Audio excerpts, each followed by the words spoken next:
Here we go. There's a writer for The Cut who claims that ambition turns men off. This is when I look to our male crew. What do they think about? No, it doesn't. What are you talking about? God, I love you guys. Sorry, I didn't hear you there. Yeah, I know. A little louder for the guys in the back. So listen, she points to a 2020 study published in the American Economic Journal that found that women who earn less than their husbands, get this, are 5 times likelier to get divorced if their career suddenly takes off. I don't even know where to start with this, but Zarka, I'm going to throw it to you. What's behind all of this? Okay, I just want to tell everyone, I read that very carefully, and it turned out those men who divorced those women came from gender traditional roles. And in marriages where there were more egalitarian relationships, it actually did not affect the divorce rate. So I just want to send that out there, that just because women earn more money than their husbands doesn't automatically mean there's going to be a divorce. And a lot of us have husbands who are like, why are you not making more money so I can retire by now? Exactly, yes. My husband says that all the time. All the time. Don't worry about I it. It's out gonna earn be my fine. husband. Perfect. He's cool with it. Like, the way I see it, if I'm working hard and I'm making this money and we're going to be able to afford the life that we want and you're going to benefit from it, you're going to support this. That's what partners do. It's an expectation. So I out-earn my husband. Sorry, babe, for exposing you like that. But Let's normalize it. But let's normalize it. Let's normalize it. And that's a sign of a healthy relationship, that we could talk about money, that he could talk to his friends about it, and he's proud. There's no shame, there's no embarrassment, there's no envy. He's proud because we are partners, and that's what partners do. Jen, you wanted to tell us who makes more in your family? Just kidding. Just kidding. I'm just kidding. I say normalize it, but I'm not going to pressure you. But what do you make of this story?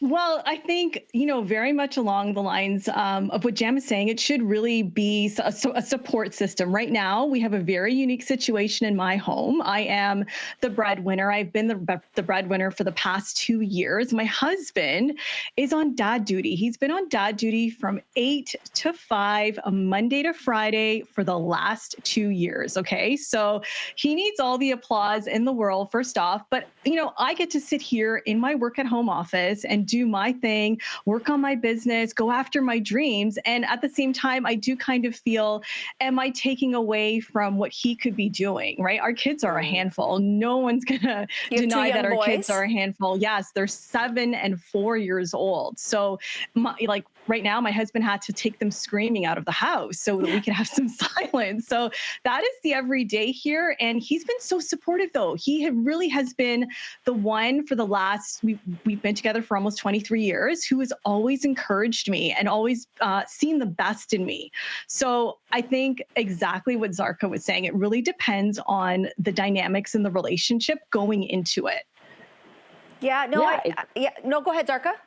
I was going to say, when I made Little Mosque on the Prairie and when CBC moved it from Saskatchewan to Toronto, my kids were 6, 8, 10, and 12. All of them in elementary school. And I was not going to be home for 6 months out of the year, only coming home on weekends. And I told my husband, I go, I don't know if I can do this. And he's like, look, 6 white men in a room in Toronto are not going to be able to write a comedy about Muslims for CBC television. You have to go, and we will make this marriage work. He started working part-time. He was the primary parent.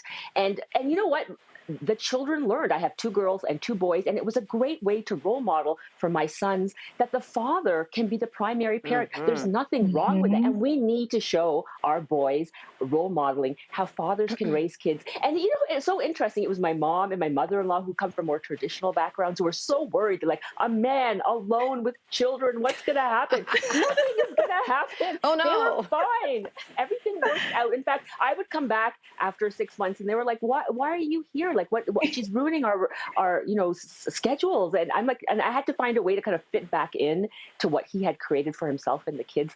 It's possible to do. It's hard. It's not easy, but you negotiate that with your partner. So for young women, I would say when you marry and date, it's important to talk about those things ahead of time and find out where he stands, because that makes a big difference in, what your future will be. And I think your example and all of your examples really say something, that whether you're talking about very traditionally male-dominated spheres, whether in virtually any industry. I think of politics as a perfect example. We need more women in politics. Yes. And it is still the devaluing of the caregiving, which still largely falls, or the expectations at least still do, largely fall on women's shoulders. Even in 2022. Even in 2022. And so I think how much more could industries around the world benefit from having more women in those roles, because the caregiving is either more equally split or in many of your cases done by dad in a heterosexual situation. And so I just think that the world, we need to embrace this and normalize it, because I do believe the kids are going to be better off for it. And my gosh, I think culture as a whole,